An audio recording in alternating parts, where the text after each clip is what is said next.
Nsem-Pii TV nie. Mame mfa wo nkonkopiem ewo Omanhene yawo adubuachewo ewo Nsem-Pii TV ene ya nopai na enkomo bi akoso abusua ehwamie pa enunti ena Nsem-Pii TV ne nkomo no yabobo ni nyina no a ye de bi ba abesomo na Omanhene yemahye no na emra enkomo bi ekoso ewo Parliament na owura Mahama Ayariga the majority leader in Parliament wodi tudwa efa 24-hour economy no na Omanhene say sasasem we pa na NDC ama ego no ka dia na say enada kese eno wodi asom anase wodi adada Ghana fo a enye asamketoa ede na ada eno Omanhene adwa wo kase sansem na nnu a owura Mahama Ayariga kan ye no enye sa aboshe no NDC ama ego no ehye abusua we ene nsema hodo bi eka ho a Omanhene ye wadubuache na nopai watimu adwudwamu a enya asamketoa Anti-LGBTQ eye no ka ho na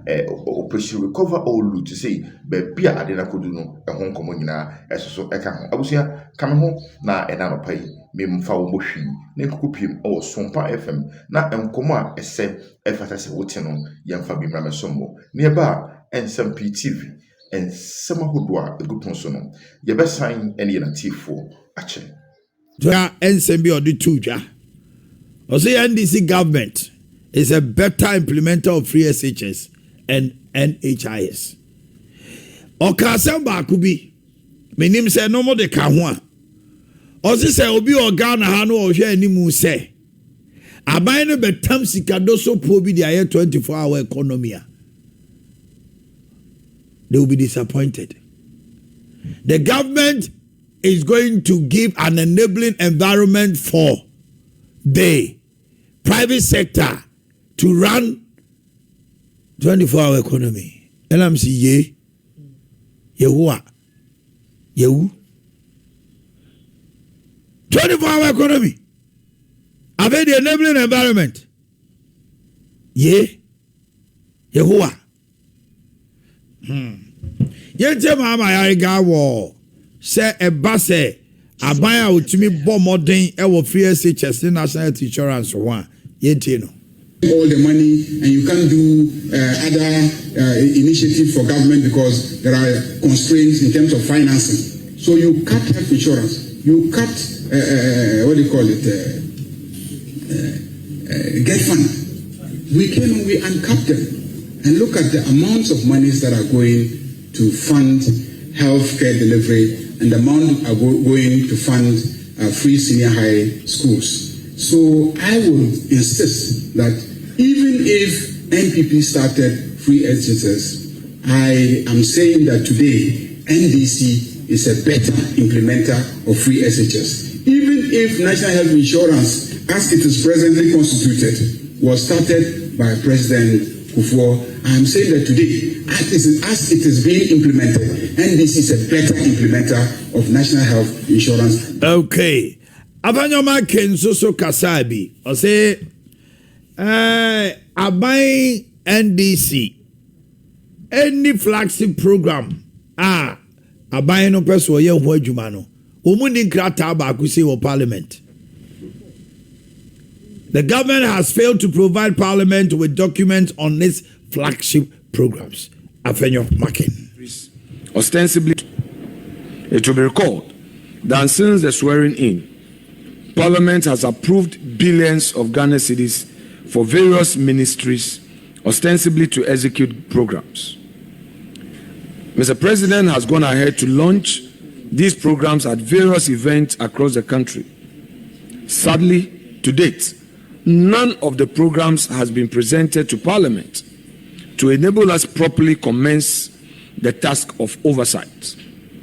The 24-hour economy program, the 1 million codes program, the Agri for Economic Transformation program, the program to export labor as announced by the President, and the National Apprenticeship program, just to mention a few, have all not seen parliamentary scrutiny. Meanwhile, these programs are supposed to be executed with funds approved by Parliament. So the reason why Parliament is being kept in the dark can better be explained by the executive. But we will not relent in our demand on government to make these flagship programs available for us to scrutinize. Okay, on the anti-LGBTQ bill, Avenya can say, "Mode bill we Kufuado minimum. Ye did my election crowd ye campaign tiano. You forced this bill down the throat of a Kufuado. Now you people want to run away. Also mupwa anti-LGBTQ ye be pass it. Avenya market. You force LGBT on the throat of the Akufo-Addo government. Today, you don't want LGBT. You would want it. Mube pepa. Mube pepa. You use it to win election. Now, when your stakeholders, the international community is warning you, you want to run away. Run to where? You now see governance. You are in the kitchen, you see the heat. I was there. We will plead with you. Let's manage this situation. You say no. Remember that hot afternoon? Agboja, as a chief whip. You remember that hot afternoon? When you suffocated me with third reading. You are laughing. Mr. Speaker, this bill. What is the meaning of what you said? Mr. Speaker.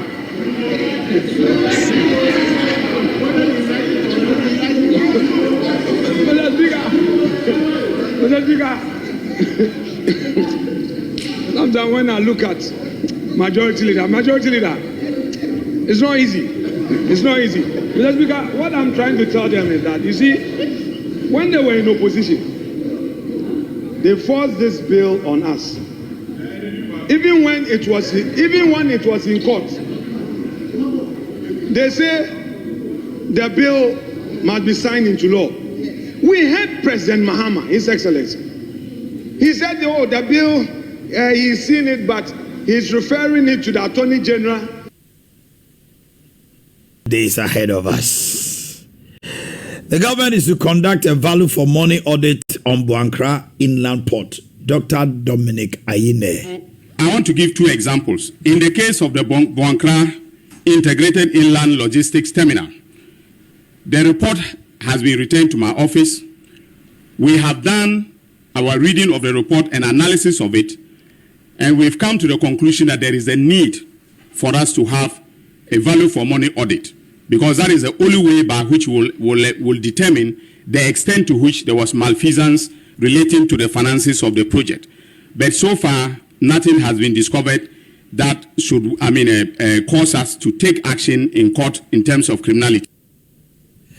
To just say, a company by name JA Plant Pool was supposed to have been paid $176 million contract sum.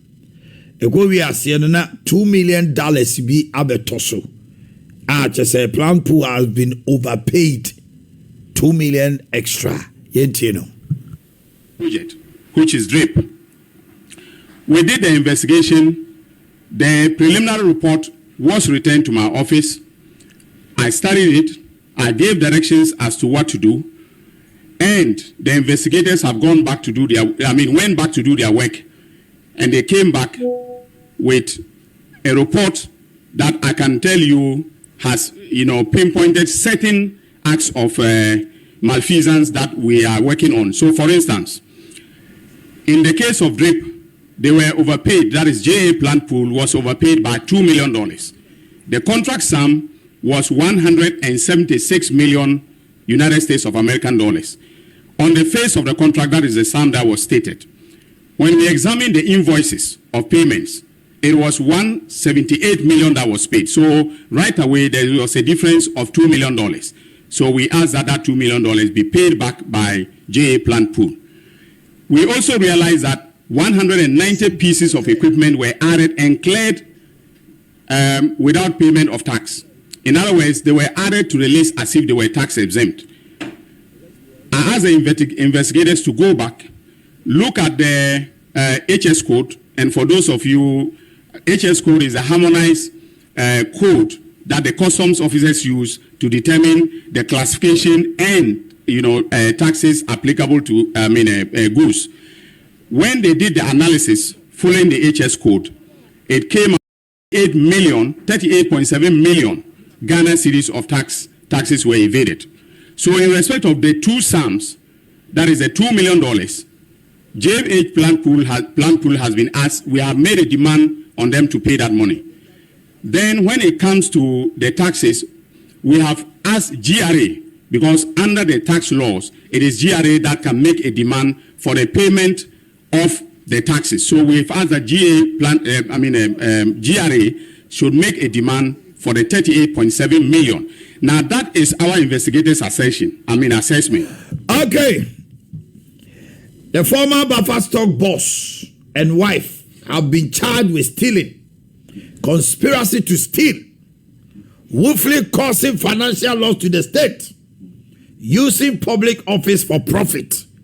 Dr. Ine, see, I charge you one more count on the doors, but when you move through, stealing, conspiracy to steal, willfully. So willfully causing financial loss. You the two one. Will you want to be a baby in you?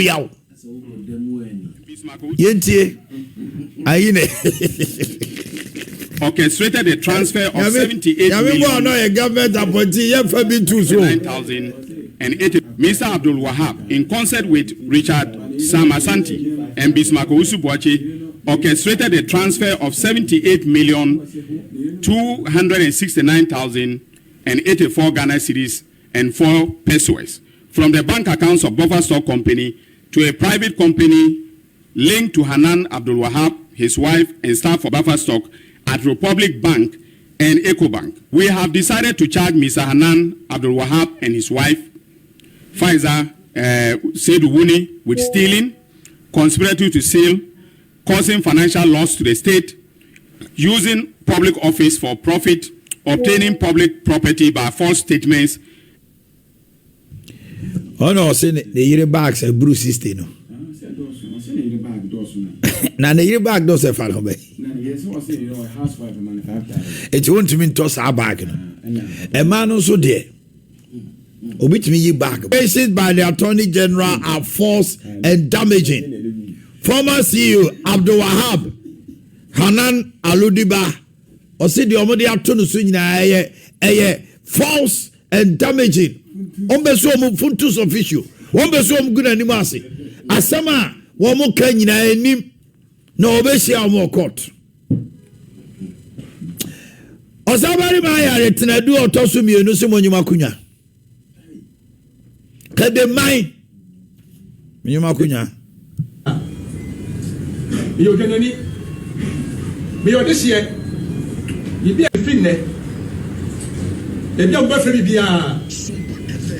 Yo kenani. Me yo this year. You be a sabi ma ho de bua. Bisika bua. Madaji. Be di beba. Abe bua. Na emo e fi ne ko. Me ye kede ni bio. Me ba mi.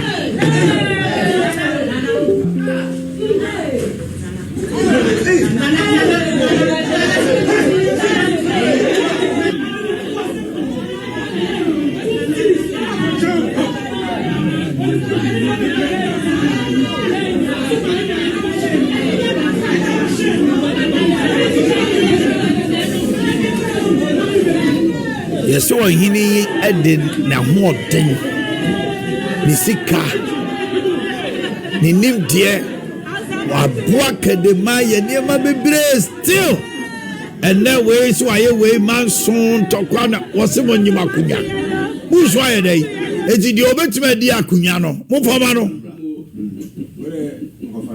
ade we pa na himfunu bebrebe ye bi anka beboa o Ese we pa no se himfunu bebetima nya akodura ya anka ye we man panyini anase bia we say wonye bio and I say me see because nipa no the opportunities involved papa we nyama we mi na what MPP has been vindicated. Ora was a complete waste of time. Domlevosi say Domlevosi Omuris with so many garbage like and send you an allegation by email will be in a dimly sending electronically and all kinds of evidence in Rakrana we nya for that matter, I won't me line cause information munya any na because in the beginning month for quantify say a case almost $21 billion worth of corruption. Budget tabla kwanani. And you know, omo ye review to me say information bi wo ho a bi wo bi timi je e dey bi be ba no ono ade bo atan obi anye valuation one I say variation bi take place. Boy say I'm afraid the papa na beto ntwe say so they received so many information including garbages pana by I don't pay atrase. Yow. I'm sure say free home too. Ahota oral nkomo ya wudi ene Dominica ye ne nsem okan na me ade ba ko akota meeting ni nyina me hu wo mu ye say yes na ma me amani na time no me nya de pepe obia wo 4 minutes okay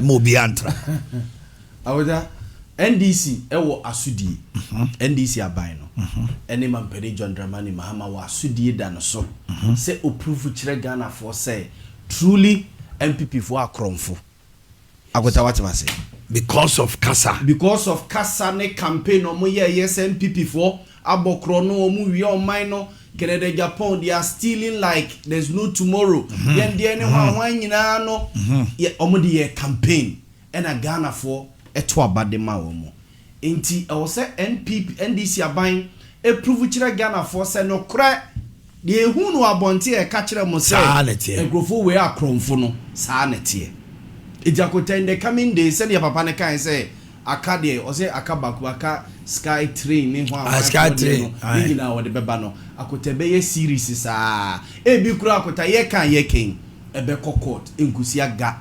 But in the eyes of Ghana for no, they should. Who say Hanan no Kronfo allegedly. Yes, I say he's been charged for stealing. Allegedly, why Kronfo and when you more deba tuja, ultimate watch back 15 billion.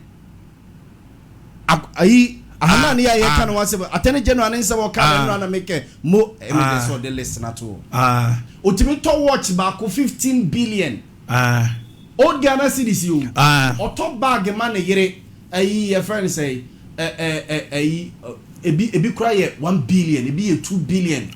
Top bag man yere Akuta a Japadia, this young man and then omukreti according to Attorney General Yamanamika now Attorney General and down TV so now how they say most of your back as a mina I told you Uludain more tojo Uludain Auto airport as I say $750,000.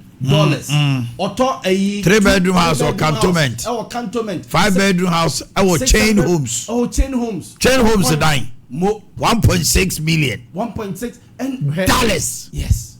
What the Sortina Enterprise too. As a Nema almost sika almost transfer and I could sika na da hono mo sa no. 16 million. Which is 160 billion. 160 trillion. 104 zeros every so. 160 trillion. Yes. That's a 160 billion. Yes. And no, they are two na count. 16 billion Ghana cedis. Yes. Hey.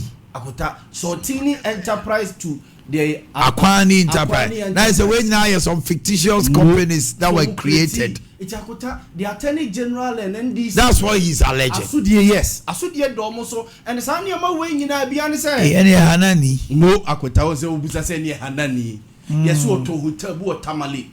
And now mo here quickly transfer Sikano because the Attorney General now say o wi sika no nim so ntimi mfa nko bank. Sika we ya we ye nyina no onim so ntimi mfa nko bank. You know the year japade. Ye be question. You know the year japade. It's not or to japade. To nsase oto dan oto fie saa to saa na kweta we nyina twako si se NDC wasudie se omu prove kire Ghana for se ne ye campaign ka chem Nsem-Pii for akromfo ya che kromfo baako na niam odi sika ye ni okay so akweta ebetima ba se a case we be court na Hanan na kwa akudibem ba ni padodo se na de o mani be di akira conclude kra se Hanan na dibem mo de beto ni tiri wonim se be si na obitimi tra radio so na or refer Cecilia brother pa so we sika even though charge more to crack as a maame no peswa ba 1 be sika no Ghana fotim mo dia betu they were Ghana fotim say maame Cecilia brother pa na we are Ghana sika egu ne dem ebi ne hanan de we iti public my friend say court of public opinion no when you are given a verdict of guilt and people NDC abane attorney general no court of public opinion for no call more catch Nsem-Pii for akron for no he is proving to them so it's who say lawyers ni bi chesa ai na attorney general no say so about government communicator na friend is asem no from court mo anya government kwan bi so no so almost approve Nsem-Pii for who be Ghana for him more and because still they have an election to protect in 2028 and I want to know when you are srem ho nakota ngodi mu nkomo another interesting idea associate say enra na 1 minute more o kan sa say no minim say ya grace mo video no o kai say gentleman we ko di ni birthday bi o plane mu mo enra na ho na video no o mo di video no to social media no so hana oh say ya grace e by power the government appointee buffer stop video no sabi me de ka asem keke sa video no John Bodu wom sa video no Fred Blay was mawu wom sa video no gentleman be a friend Dominic Dia Dominic Dia GMPC a foundation on another no sa video one e be to abonten just to prove to Ghana for no say akotimi di ni birthday go aeroplane asante my no plan I want assembly can say nan minimum no but asuje ni da attorney general ministry na so any say obo prove him guilty